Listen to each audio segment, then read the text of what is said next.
Purple Fufu listeners. It's been a couple months. Been on a bit of a hiatus, but I'm back, and I have two very special guests with me. Unfortunately, my normal co-host, busy with life. They actually have a life. Unlike me, I don't. So with me today, joining, I have the very own Mr. Joe Cool. And I have Reverend Brody, minister of Skol. How are we doing, fellas? Doing great, Bryce. Happy to be here. Thanks for having us on. Yeah. Feeling fantastic. Super excited to finally be on here. I'd also like to bring up, I remember I think it was the last recorded podcast. Cowabunga Kev Time said something about like saving the best for last. He was honored to be the best. But pretty sure he's not the last anymore, which makes Joe Cool and myself not just the best, but more importantly, better than him. Oh, absolutely.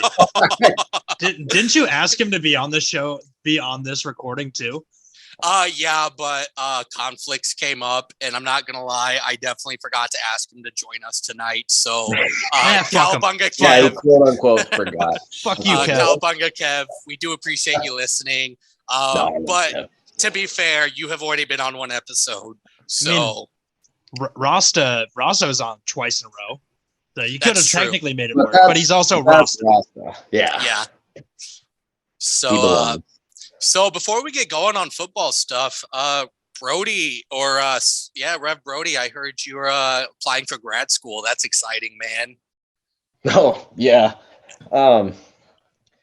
Yeah, I've been working on that for a few months. The deadline was March 1st for two different schools, applied like February 1st, and I was told I'd hear on interviews this week. So we're gonna rock the no sleep, lots of caffeine probably all week, and hopefully at least get some interviews. But yeah, awesome. Thanks. Yeah, good luck, man. I know a bunch of Vikings Twitter, we're all rooting for you, so. And I appreciate you guys. I love that. Hell yeah. I love that. Of course. All right, Joe, what's happening with your life, man? Not much. I just did get offered a full-time position at my job in not gonna obviously say where, I'm not gonna dox myself, right. But yeah, it was a full-time position at a job in my field, so feeling really good about it. Nice. Love that, man. Congrats. Yeah. Sounds like everything's going well for you guys. I can complain about life, but I'm still breathing and living. So, I mean, I really can't complain too much. Right. So, let's get into this. How about the end of the fucking Giants game for that playoff? What a disaster. Well, I mean, in terms of like Vikings playoff and like heartbreaking losses, it ranks pretty damn low for me on like tier. Like it doesn't even like 38-7 for me was like a low tier of like heartbreak, but like this was lower than that. It was more annoying than it was like upsetting or anything. It's just like it was almost like expected, I think, in a way, because we had been playing these close games all year. People were like singing frauds to the high heavens, and then once we got into a close game, the defense just completely fell apart, and like the Giants punted twice all game, I think. So it was just never. Yeah. If the Vikings got in a position where they needed to make a clutch throw when their defense couldn't stop anything and they messed that up, then we were escaping that loss for all season, and then it finally comes through in the playoffs. Mm-hmm. So. Yeah, I would agree on pretty much everything that Joe said there. It was definitely not as heartbreaking as other playoff losses that we've had, really, because I did not expect the success we had this year. I did not expect a deep playoff run. It felt like we were kind of lucky to be where we were in the first place. And when you give a high-level coach a second look at your team, and it falls on our defense to adjust or their offense was really the difference. And I did not have a lot of faith in our defensive coaching last season. So, yeah, it did feel kind of expected. I was just kind of happy to be along for the ride at that point. Right. For sure. Yeah, no, I will agree with everything you guys have said. And like, I can't remember where I was. I think I was watching it with my friends, and like, I have a big group of football friends that I watch with. One of my best friends from I've known since middle school. He's a huge Vikings fan, but the rest of us, or the rest that we watch with, one's a Dolphins fan, one's a Seahawk, or not a actually his wife's a Seahawks fan. The other's a 49ers fan. And so like playoffs were like, okay, so we're all in the playoffs this year. Well, wait, I don't remember. Did Miami make the playoffs? Yeah, they did. Okay. Lost in the wild card to the Bills. They they could have won that game. That's right. And we all talked about how we all knew that the Vikings game was going to be an L because of our defense. Like, that was the biggest thing, because we obviously watched football together every Sunday. Like, and that was the biggest thing. We were like, what's going to hurt us come playoff time is how soft we play on defense, and how Donatel doesn't bring any like blitzing. He doesn't like put any pressure on the quarterback. And like, he did, but our secondary was just so bad this year, it didn't really matter. And that's my biggest thing is, our secondary was kind of ass, and I'm not used to a secondary that bad in Minnesota. I don't know if you guys remember. Do you remember Ed Donatel's quote from his press conference like earlier in the week prior to the game, where he was like, "Oh, we're working on some new stuff in practice, and I think you'll like the way we play." And then they only forced 2 punts. I will reiterate that. Only 2 punts the entire game. And no, Ed, I didn't like the way they played. Did not like it. Not only did they not play well, that defense ended up making it so Daniel Jones could get a fucking bag out of New York. Like $45 million. Honestly, I think he needs to give some of that money to Donatel, because I don't think Donatel is going to have a coaching gig for a while. I think he'll be like an assistant or something. I don't think he'll like. Well, didn't he say he was taking the year off? Yeah. He probably should. Yeah. Yeah. And that's what McCarthy did after he got like fired from the Packers. He took like a year and a half off. Just like, I should remember that my family exists and just go do something with them. Right. Snags a coaching job because Jerry Jones is insane. Yeah. And I guess another thing that I want to bring up is like, honestly, our offense towards the second half of the season was TJ and JJ. And a little bit of KJ. I'll give a little respect to KJ Osborne, because he stepped up big in some games. But I think a lot of it also came down to they knew who to target and who our players were that we were going to try to make big in that game, and they knew that, and they shut them down. Yeah, I mean, if you want to get like technical with it, like once people realized that the entire offense pretty much ran through Justin Jefferson. Even when he was like, obviously he could get catches when he's double or triple teamed. But when you go back to the game, like against the Cowboys or against the Eagles or against the Packers, where he's heavily covered, he can't get open. And Kirk's not going to throw into those tight windows. He's not going to always want to make those risky throws.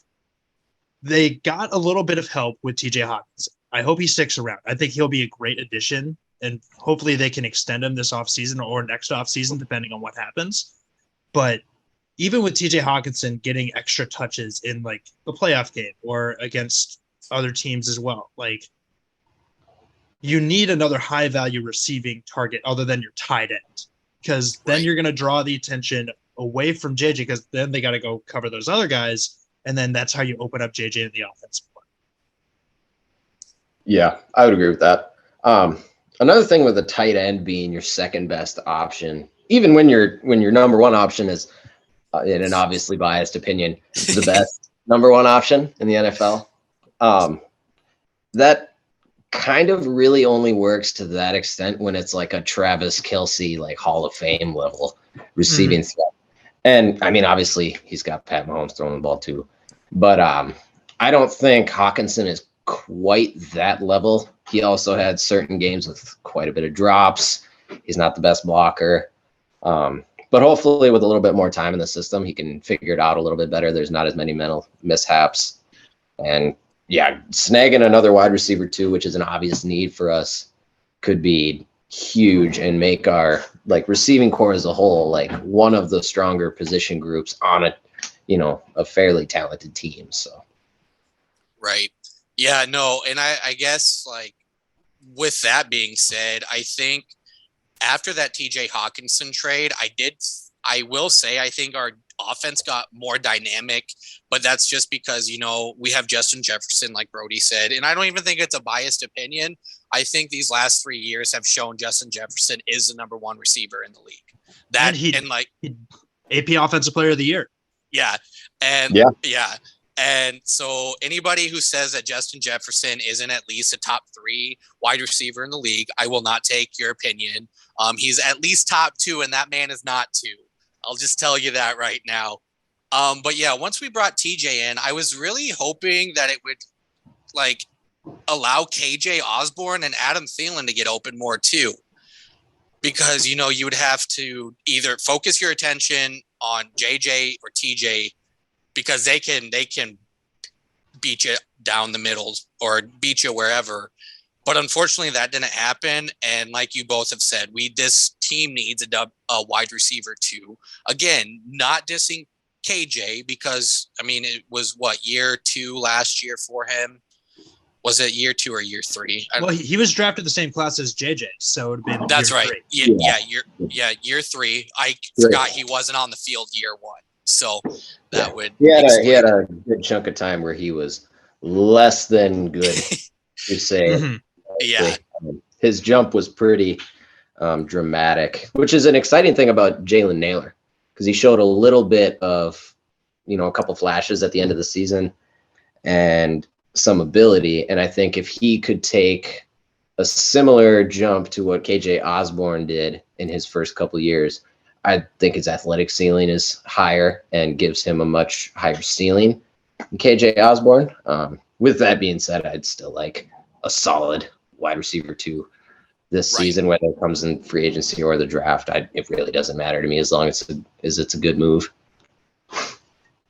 For sure. I would also say, I just think as we kind of wrap up the season end discussion, I would say overall, even with a mildly annoying playoff loss and a huge a lot of question marks going into this offseason, I was still very overall happy with what the season was. I thought it was way more successful than I thought it would be. Was going to be happy with 10 wins and maybe fighting for a 7 seed in the playoffs. But to get a 3rd seed in a home playoff game with that defense being the 2nd worst ranked defense in the NFL, you can throw the word fraud if you want, but that's still pretty damn impressive. Right. Yeah. Absolutely. I feel like people just wanted to call Minnesota frauds just because it's Minnesota and it's not quote unquote like a big market team. And people were always just diss on Minnesota no matter what. Yes, I will agree there were some games that we shouldn't have won, but we did, whether that was Kirk being unstoppable 1 minute, big Kirko, or our defense actually having a stop in the last minute, which didn't fucking happen very much. But to say that the Vikings were frauds, I don't know if you can really say a 13 team or a 13 win team is a fraud team. People are going to say, well, you had an easy schedule. The Eagles had an easier schedule than us. And that's why they got the 1 seed. I'm sorry. The Eagles had a cake schedule compared to everybody else in the NFC. And that was the only reason they got the 1 seed. That is my personal opinion. Yes, Jalen Hurts was a monster this year. I put respect on his name. Their defense was good, but I still think their cake schedule was the reason why they had the 1 seed. I do agree that, the frauds thing is a little bit overplayed. We're a non-big market team who wins a lot and a passionate fan base, so people aren't going to like that, is what it is. I also would agree that the Eagles had an easier schedule. However, they were definitely deserving of being in the Super Bowl. They had, definitely not anymore, but in my opinion last year, they probably had the most talented roster. They had studs in every position group, up and down the lineup on either sides of the ball. And the only thing that beats that is a Patrick Mahomes level QB. Yes. But as much as I absolutely fucking hate the Eagles, they definitely deserve to be in the Super Bowl. Without a doubt. Yeah, I just don't like the Eagles, man. I don't know what it is. One of my best friends is an Eagles fan, and everybody's like, I hate the Saints more than the Eagles. Personally, I feel like I hate the Eagles more than the Saints, and I don't know what it is. I think it's just because their fan base can be really douchey and cocky, and that's me coming from a team I like a Philadelphia team. But I'm not a douchebag about it, like half of Philly squads are. Yeah. But yeah, final thoughts on this season. I thought 13 for first year coach, 13 wins. That's fucking amazing. No matter what happened, 13 wins with a rookie head coach is amazing. For sure. Yeah. Absolutely. Yep, it was a really fun season, and if you would love some good old-fashioned nostalgia, I would recommend Luke Braun's video that he made, kind of summarizing the season, why you should definitely not be ashamed to feel happy about it and look back on it having fun. I'd give that one a watch if you haven't already. Cool. So let's dive right into this. We obviously talked about how we did not like Ed Donatel. He's out. What do we think of the Brian Flores hiring? Because I, for one, absolutely love it. I love the Flores hiring. The only thing that worries me is he might be a one-and-done head coach or a one-and-done defensive coordinator. If our defense is really well this year, he might get a head coaching gig next year. Hopefully he stays for one or two seasons, or 1 to 2 extra seasons, but we'll see. Regardless, I'm really excited to see what he's going to do with this defense. Yeah, I was ecstatic hearing the news. I did not expect us to get Brian Flores. I thought it was very possible he'd end up with a head coaching job right away, out of the position that he was already in with the Steelers. It's definitely possible that he's 1 year with us and done, and he would be deserving of a head coaching role after that. But I also think that it might take a semi-dramatic improvement to our defense, which, I mean, the only way to go is up, but there's kind of a lot that needs to happen for us to really improve on what we were. We need a lot of personnel. We're weak in certain spots. We got a lot of young guys, a lot of hurt guys, and a good coach can do a lot with that. But at the end of the day, you still need good players to have a good team, and those good players need to be healthy. So it'll be interesting to see like the influence that he has on personnel decisions as a former scout, and kind of how he likes to put together the defense to his liking. But yeah, I'm super excited about the hire.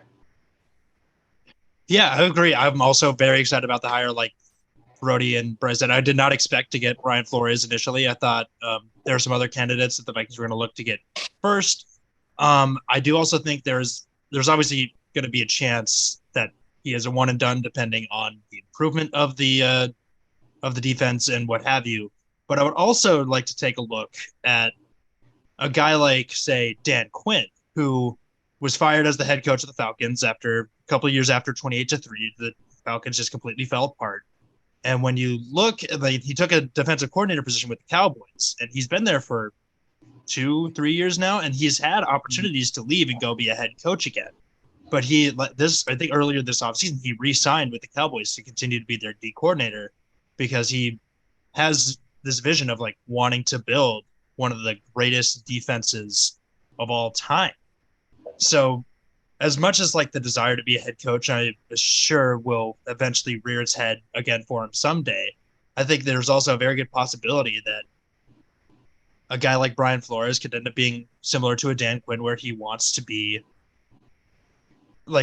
build something great and then leave it in a position where if he does end up leaving, they're going to take over. Whoever takes over after him can just lead the ship down and they can just take care of themselves. So basically, I feel like an NFL head coaching job is a situation where the grass isn't always greener.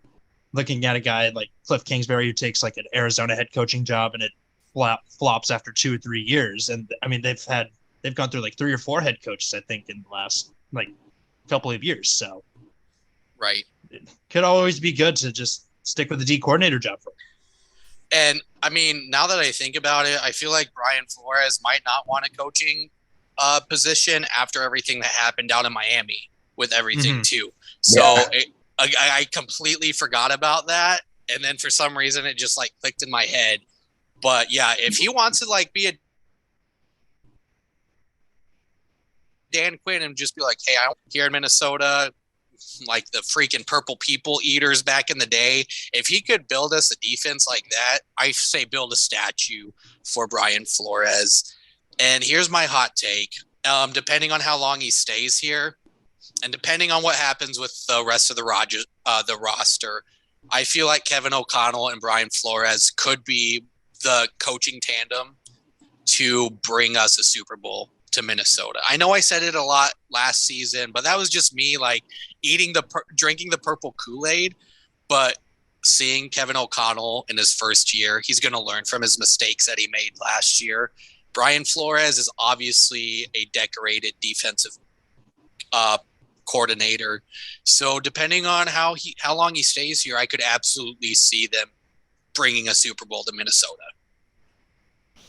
Yeah, I suppose I hadn't really thought about that, but the overt racism experience could definitely taint the waters of being a head coach, I suppose. Not that I would have any idea of knowing what that feels like, but that does make sense. So, right. Yeah. Absolutely. I could see him being around for a few years if he feels like, because he said at his press conference, like, he still hadn't heard back from the Arizona before he took the Minnesota job, because he just said, like, I had a gut feeling this is the right place for me. So it could obviously just be like PR speak or whatever. Or we'll see what happens as the offseason continues to go along, and what happens once they start playing again, do OTAs and all that stuff. But I feel like we can't just assume that a guy will be one and done just based off like name value and who he is and stuff like that. Right. Yeah, that's a really good point. I guess my fear is just because I've seen so many like successful defensive coordinators sign 1-year deal, or like have 1 year left, or sign a 1-year deal with a team. Like, I want to build something here, and then they get a head coaching job. But that's just business of the NFL. But I will say, I think it's super cool that Brian Flores also came to Minnesota because his kids love Justin Jefferson. That's also really cool. True. Like, Justin Jefferson, no matter what fan base you're a part of, you have to love the guy. Unless you're Sarah, I guess. I was going to say, not everybody loves the guy.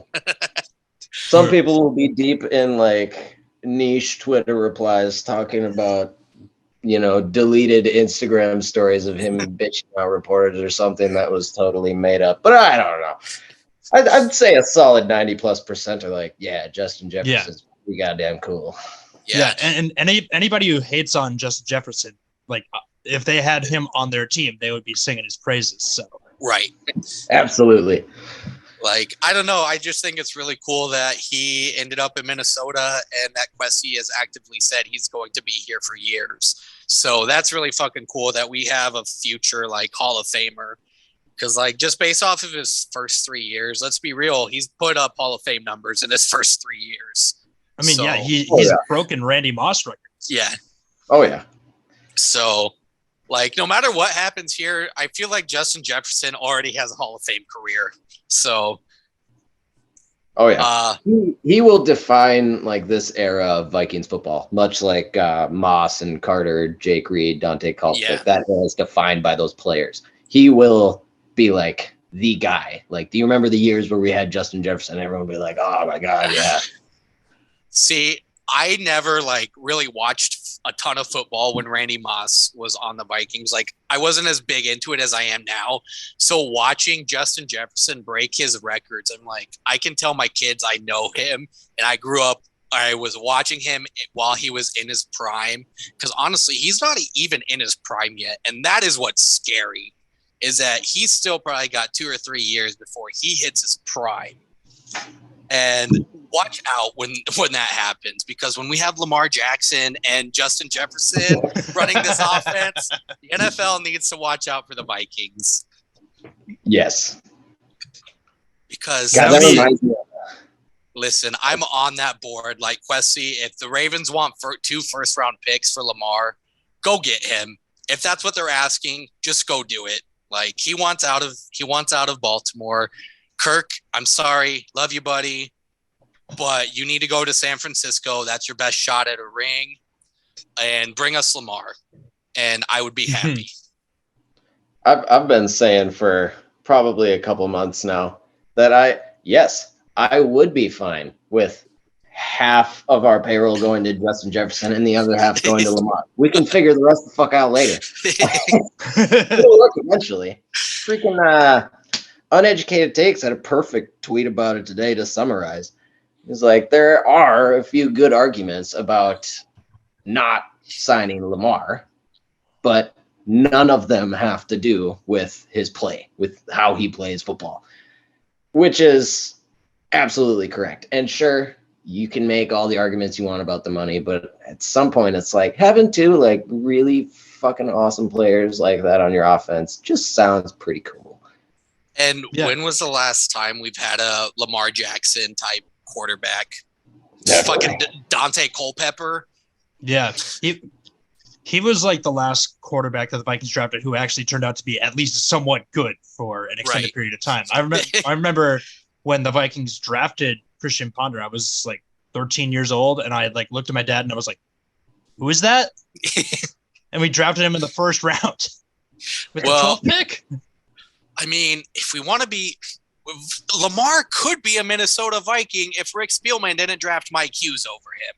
He was sitting there at 32. And Mike Hughes was on the board, and I will never forget that Rick Spielman drafted him. But didn't Lamar. we had already signed Kirk by that point, so us taking a quarterback would have been a huge risk, right? What? Yeah. No, I don't think so. No, because that was like the free Teddy. Agency. I'm pretty sure that was like the Teddy, like a few years. I don't know. Yeah, that was the offseason after 38-7. When we had Case Keenum, pretty sure. You're right. Okay. It was just the offseason we got Kirk. And free agency happens before the draft. You're right. You're right. I was thinking he was like a year before we. Yeah, you do know ball. Do not question Joe Cool. I was thinking he was drafted the year before we went 38-7 in Philly, but whatever. Yeah, it still sucks that we didn't draft him. But I mean, look, Baltimore's kind of screwing themselves too now, so. We'll see what happens with the Lamar era. I was going to say, unless you guys had anything else to say, I was going to say that brings us into like the perfect segment into the free agencies so far. Yeah, for sure. Let's do it. Yeah. How do you guys feel about free agency? Well, I mean, it's tough, right? Because we're still dealing with the fallout of like the Rick Spielman regime where they were dealing out massive contract extensions left and right. And like, I think we're under the cap now, technically, right?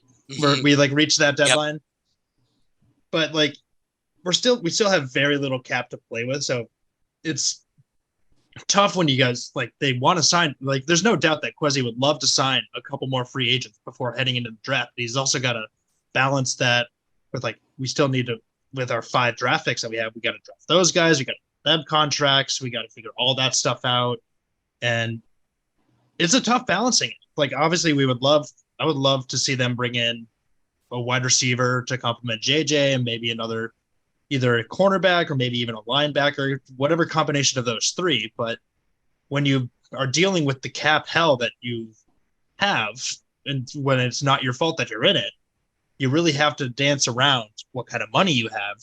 But that being said, of the guys we picked up, I've liked the picks. I think Josh Oliver is a good backup tight end to TJ Hawkinson, because we need a blocking tight end. And we TJ is wishy-washy blocking tight end. Irv Smith, he's gone, so who cares? But Josh Oliver is ranked as the best blocking tight end. And it's not like he can't catch. He can get involved in the offense when he needs to, but he's brought in primarily to be a run blocker. And that can open things up for Alex Madison, who's going to be on the team next year. Kind of have to wait and see on what Dalvin Cook's going to do. But honestly, like, that's a good signing. Byron Murphy, I'm stoked about. I think that'll be the whole point of this offseason was to get younger, and that's what the Vikings are doing on both sides. And it sucks that we lost Eric Hendricks and Adam Thielen, but at some point, like, as much as you can get attached to players who have been around for a decade, I totally get that. I'm going to miss those guys. But when it's not working and they're past their prime, they're on the wrong side of 30 with huge contracts, and they've both seen massive drops in production, you're going to have to make those tough decisions and let those guys go, whether you want to or not. So overall, I'm happy with how the offseason is going. If we can make one move or two more before the draft, I'll be stoked. Right. And like, here's my thing about Josh Oliver. People who think he's just a blocking tight end, I'm sorry, you don't know ball. Look who he was stuck behind in Baltimore. He was stuck behind Mark Andrews, arguably a top 3 tight end, and also Isaiah Likely. Isaiah Likely just shot up out of nowhere for them, and so of course it's going to drop Josh Oliver down. But when he was their tight end too, Josh Oliver was kind of nasty with it. He can catch, he can pop off downfield. So like, if we have run a 2 tight end set and we have TJ Hawkinson out there and Josh Oliver along with Justin Jefferson, like, I don't know. I'm really excited to see what this offense does next season now. Oh yeah. It's kind of been fun and interesting to see what our economic expert general manager has been playing around with. I don't think I weighed as heavily just how significant, like, the players that this regime in particular has gathered up and kind of shipping old dudes out from the old regime. So like, as sad as it is to see guys like Thielen and Eric Hendricks go, you did know that it was coming. They are past their prime, but also really hopeful that they do well for the teams that they both signed with now. As far as the signings they've made, love Byron Murphy, a young, talented, cheap acquisition. The Davenport and Dean Lowry signings were good depth signings, I think, that aren't big cap hits as well. Was very excited to see Harrison Smith stick around to kind of, lead absolutely. Harrison Smith, for some reason, is my number 1 favorite player of the Vikings of all time. I don't know what it is. I think he's just like a beautiful human being. He's very hot. I will admit that he's a good-looking dude. Very good-looking dude. Like, he's easily one of the best safeties that I've ever seen play. I think he's arguably Hall of Fame. I think anybody in Minnesota should be slamming the table. He should be first ballot Hall of Fame. The media won't say so because, he doesn't have a bunch of all pros. He doesn't have a bunch of rings, but he has better stats than Troy Polamalu. And he was arguably one of the best safeties to ever play too. So when I saw that notification, seeing that Harrison Smith took a $10 million pay cut to stay with this team, I was like fucking screaming that happened, because not only is he good, he's going to be a great vet presence for Lewis Cine, who will hopefully be healthy, in a Brian Flores defense, who I've already seen tweets about this. I would love this, to use Cine as a hybrid player, as a hybrid linebacker and safety. Because watching his tape from Georgia, he could absolutely do that. But yeah, just seeing Harrison Smith not be released during cut day was amazing. And I'm so excited to see what he's going to do in the Flores system, because he's going to blitz a lot, hopefully, like we were used to. But yeah, no, the other signings, I do like the Davenport signing. Not entirely sure what's going to happen with Z yet. So I think it's a good backup plan, even if it's not a backup plan, him as a rotational piece with Daniil Hunter and Zadarius Smith. And not only that, but we have Patrick Jones, who kind of balled out last year. Yeah, I don't know this. And Byron Murphy, he can play any corner position. He's already said he will play wherever in this system. So seeing somebody come in and say, I love Minnesota, I love your facilities, I love the environment, like that just says that Minnesota's fucking kick ass no matter what anybody says. In comparison to Arizona, I mean, he's living in fucking utopia. Yeah, he no longer has to pay for his freaking meals anymore. That was so like gratifying. I mean, granted, nothing to do with this as a fan, as a spectator, but the fact that like our facilities, our ownership, our training staff, and the nutrition people, and everyone involved in like making the things behind the scenes work for the Vikings are like freaking top notch. Yeah. What for some reason isn't that surprising, but it was also like a very gratifying feeling to know that like my favorite players, my guys that I love watching play every Sunday, are like treated well after the fact. Like they're not just, like old school Roman gladiators killing themselves in front of us. And like they're getting and I think that's cool. I think it's awesome that we have staff and people in the organization who like genuinely care about the players. Right. And also everybody complains that Davenport has been injured. Like we have the number one like athletic science team in the based off the NFLPA ratings. And so I think they believe that with our training and our athletic trainers that Davenport's going to be able to stay healthy, which I mean he should, because Dalvin Cook finally played a full fucking season for the first time in his career last So did year. Zadarius Smith. After a couple years of injury-riddled seasons, he was banged up, but he played the whole season, right, and still was effective, even though he was not 100%.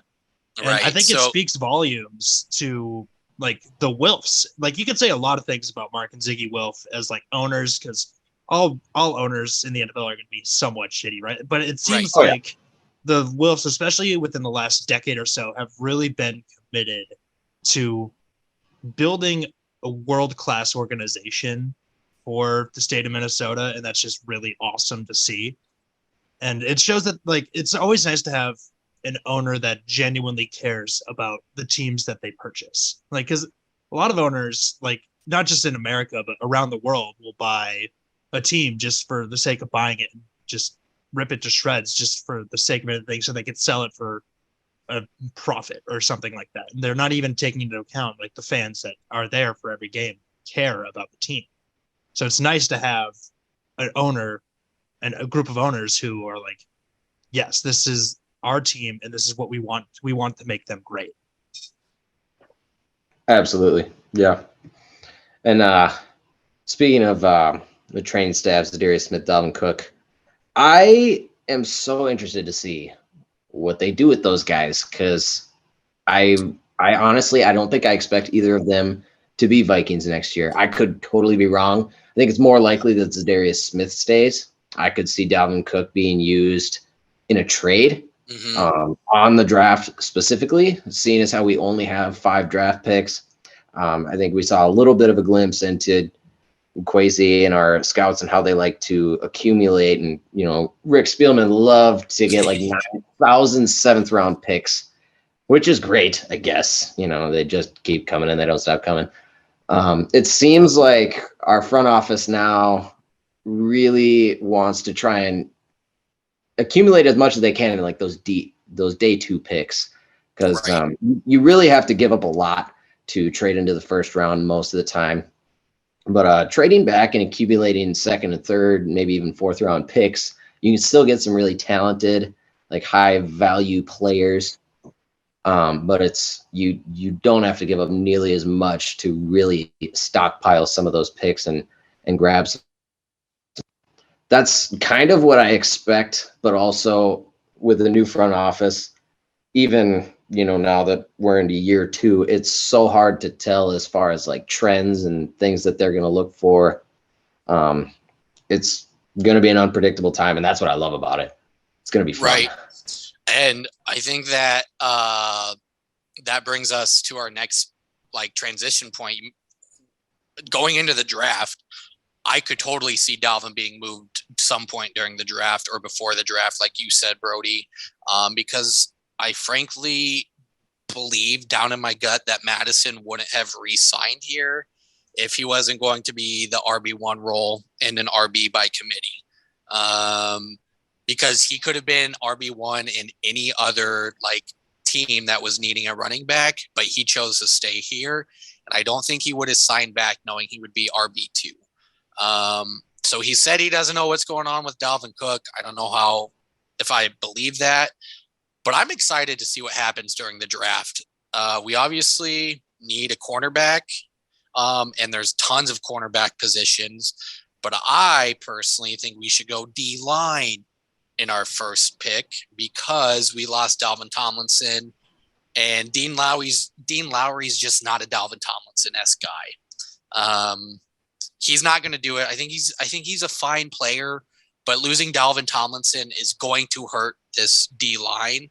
And so I can't pronounce his name, but I'm screaming to slam the table for the D-line from Pitt that is getting Aaron Donaldson comparisons. Gotta look up this guy. I don't think I know him.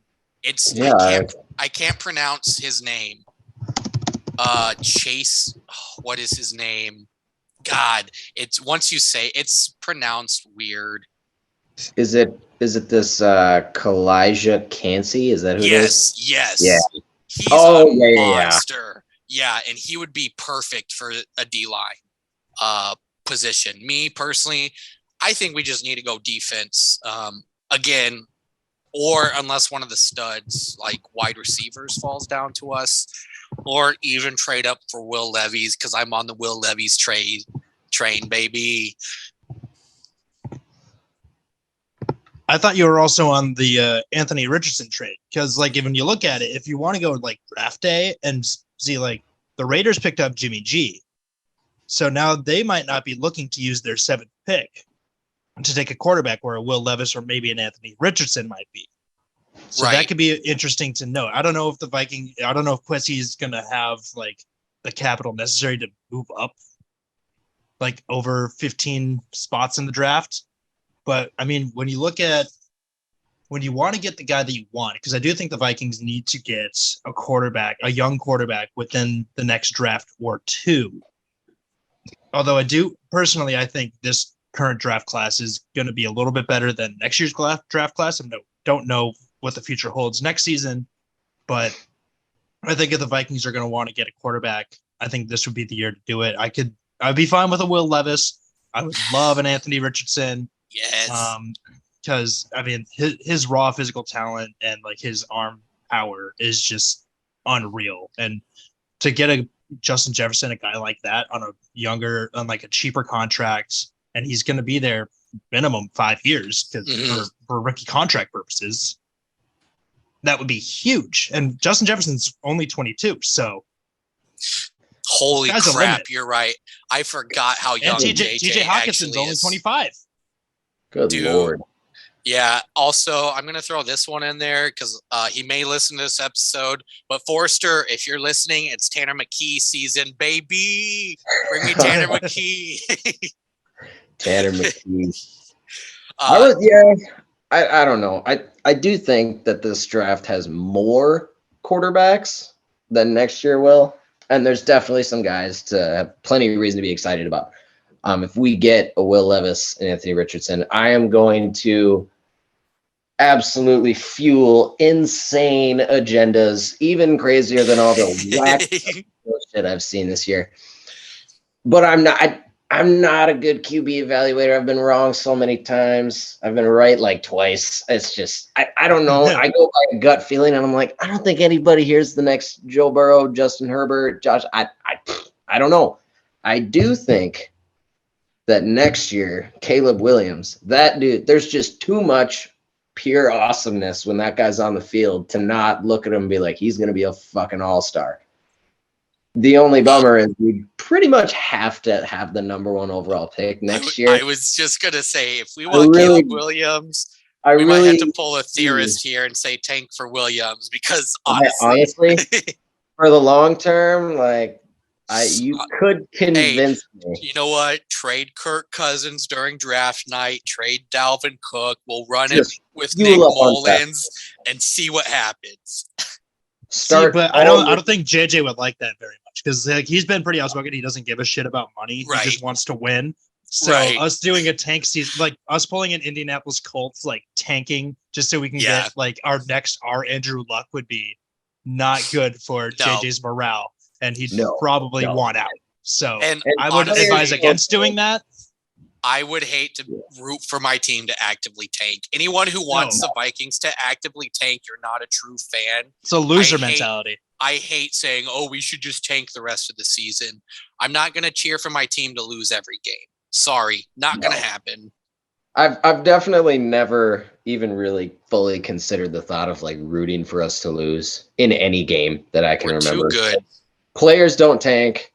Coaches like Kevin O'Connell definitely don't tank. Guys who are just like real. Imagine Brian Flores' first year. They're going to be like, "Hey guys, let's tank for the first pick." And then I would rather not that happen because then Flores will report us. Yeah, we'll get sued next. We'll get sued, and then nobody want to come to Minnesota. So no,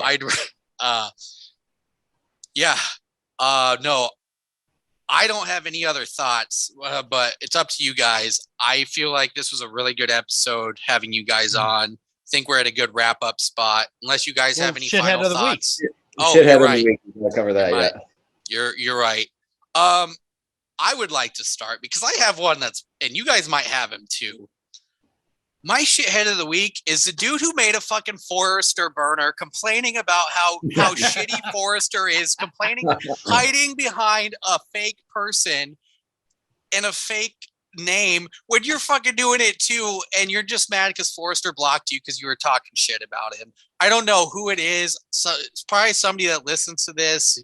They obviously don't like me because they have issues with me too. But you know what? I don't care. If you don't like Forrester, I don't like you. Plain and simple.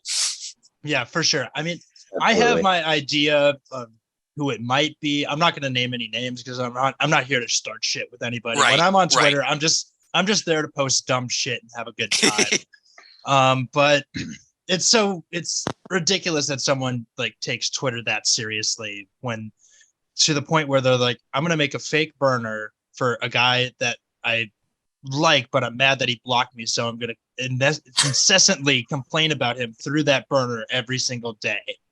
Like, the fuck is that shit?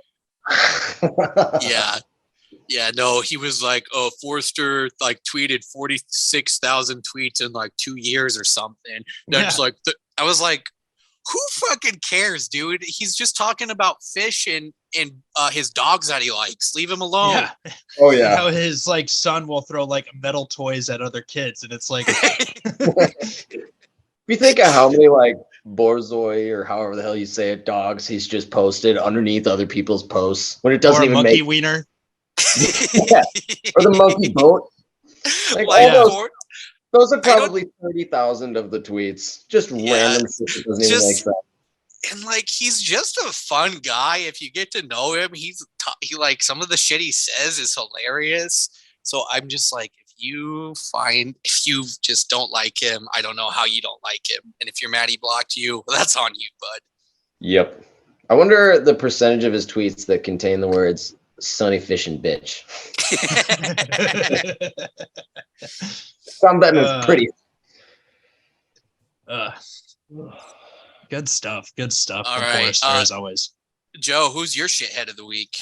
Well, as I stated to you guys before we started recording, I have a couple, and it's not just my shithead of the week. It is my shithead of the month. It is my shithead of the year. It is my shitheads, I guess, for life. So I'll hit you with 3 for sure. Maybe if I could think of a 4th one. The first one I'm going to start with is shithead of life as people who overuse sports pundit words, i.e. like fraud, washed, overrated, words like buzzwords like that. People throw those words around constantly to the point where they have no fucking meaning anymore. I was talking with a coworker at one of my jobs, and he had made the statement. We were talking about the Rams Saints NFC title game, the no call pass interference game. Yeah. And we had both agreed that Like the Saints don't really have a right to complain. Like, yeah, it was a horribly missed call, but they got the ball first in overtime and threw an interception. If they had just gone down and scored, then it wouldn't have been an issue, and then we'd all ride home on happy to the sunset. But then he had made the mention that, like, oh, well, that same team was a fraud anyway. And I was like, what? What do you mean they were frauds? They were far and away the best team in the NFC last year. Like, they should have went to that Super Bowl and it would have gave a much better game than Jared Goff and that Rams team would have, or did. And it was just like a whole like confusing thing. My second one will be like people who take Twitter too seriously, obviously mentioning Crybaby Forrester, other people who spend all day just looking to pick fights with people for no reason, just taking the whole fun out of Vikings Twitter. Like when I got more deeper into the community early 2022, like it felt good. I was like finally part of it. Like really, I've been on Twitter for over a decade. I've been super blessed to be like part of this community where like so many cool people getting to meet you guys, getting to interact with people every day, being involved in group chats, like just talking about shooting shit, being funny. And then there are just people who are there to ruin the vibe and have a shit time and just ruin everybody's day and just make Twitter a worse experience than it already is ever since Elon Musk took over. Third one, well, I'll end it at 3. My third one will be the Purple Fufu podcast for not having me on host Bills game when I went to that motherfucking game. Wait, which game did you? The Bills game, motherfucker. Oh yeah, I forgot. I'm salty as hell about that. That's actually a super good. Like, yes, you missed opportunity there. To be fair, I get it. You had Rasta on, and when you got a chance to have Rasta on again, you're gonna have him on again. Yeah. But I was like, maybe I'll get a text from like Slimeball, maybe Theorist, or Bryce, be like, hey, you want to? Since you were at the game, and I was like pretty vocal about it throughout the day. Yeah, I didn't even think about it. And I was like, very vocal, yeah. And then I saw it was like, fucking Rasta again? God damn it. I didn't even fucking think about that, and now I feel so bad, dude. No, I'm just giving you shit. I don't really care that much. Oh my God, I love that. Brody, all right, let's end it with a strong one here, bud. Who's your shithead of the week, year, month, whatever? Oh yeah. Well, I could probably go through quite a couple like Joe did. Probably not any that are better, but I really haven't been active much these last couple weeks, maybe months, which is kind of a bummer. I mean, life has just been really busy. But I did in the last couple days hopped on a little bit, and there was like an alarming number of people who not only were upset that Thielen was a Panther, but upset about the money received. But like, what's right?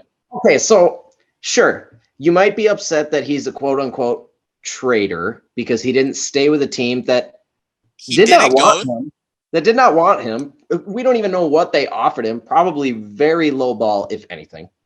Right. And then goes to a team, the other team who gave him a tryout out of college, who's always had an interest in a guy, who is now giving him another opportunity with a lot of money in a fucking beautiful area of the country.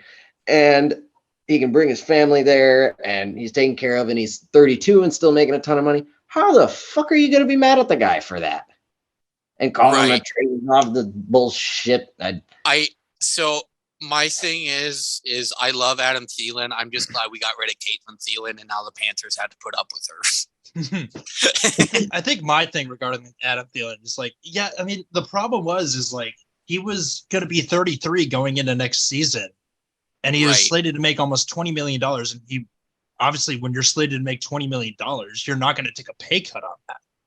So there was really only one option for him, and that was to either take the pay cut or go somewhere else. I was a little bit surprised he went to the Panthers, like, and him, like, I figured he'd want to go to like Chiefs or Bills, maybe go to like a contender. And then going out to today as of this recording and saying like, oh, I think the Panthers are contenders. And I cited Andy Dalton as the reason for wanting to go to the Carolina Panthers. Now, like, I'm not an Andy Dalton hater. Like, I've always been like an Andy Dalton guy per se, ever since like he beat Wisconsin in the Rose Bowl when he was at TCU. But like, he's not. It's Andy Dalton. Yeah. Like, I mean, sure, they're going to get the number 1 pick, and they're probably going to get either C.J. Stroud or Bryce Young. I think Bryce Young is the better option when comparison to those two, but it's still going to be like 2 or 3 years before they're a real contender. Yeah. Like, surely, right? Like, and you're going to be 35 at that point. Like, how many more years do you think you're going to be playing, bud? Yeah. I'm also just salty at Adam Thielen 4 or 5 years ago where he refused to take a picture with me at a Timberwolves game. Oh, yeah. Case Keenum did the same night, by the way. Just saying. Oh, yeah. It was not included in my shithead of the week. But the rest of y'all who, he was just a traitor and hates the organization, you can fuck off. You're a bunch of shitheads. Yeah. So, fellas, I'm going to wrap it up. It's been almost like an hour, I think. Loved having you guys on here. Thank you so much for coming on. It's been so long since I've been able to talk ball with people. So thank you so much. To our Fufu listeners, love having you. We'll make sure that the rest of the crew is here next season. They're all just busy with life. Slimeball is doing his fast pitch softball gig again, so he's probably gonna be like Mike Trout out there. So he's the GOAT, best softball player in the world. The GOAT. Put that shit in writing. But we just wanted to give you guys a nice little episode to get you through the off season, a little bit of the off season, get you ready for the draft. So Joe Cool, Rev Brody, appreciate you being on with me. Thanks for taking your time out of your Monday. Love having you guys. Love talking to you. Let's Skol Vikes and get ready for this next season. Of course, man. Thanks so much for having me on. Hell yeah. Love being on, man. Anytime. Appreciate it. All right. Skol Vikes, baby.